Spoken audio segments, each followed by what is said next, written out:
নমস্কাৰ। পাঠ কৰিবলৈ লোৱা কবিতা ৰূপান্তৰ শিল্পীলৈ ৰূপকোঁৱৰ জ্যোতিপ্ৰসাদ আগৰৱালাদেৱলৈ একাঁজলি শ্ৰদ্ধাঞ্জলিৰে।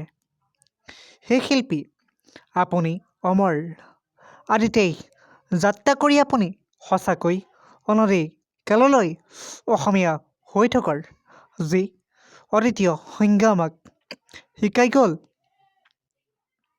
তাৰ বাবেই আপোনাৰ স্থান আমাৰ আত্মাত লক্ষ্য আছিল। এখন ৰূপান্তৰ সমাজ সৃষ্টিশীলতাৰ আবিৰেৰে নিৰ্মাণ কৰি গ'ল এটি অক্ষয় ইতিহাস, যি ইতিহাসৰ বুকুত আজিও জীৱন্ত। জয়মতীৰ জীৱনৰ কৰুণ আৰ্তনাদ।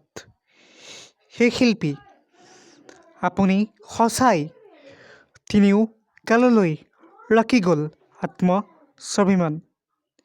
সেই ৰূপান্তৰ শিল্পী, আপোনালৈ আমিও জনাইছোঁ একাঁজলি শ্ৰদ্ধাঞ্জলি। নমস্কাৰ।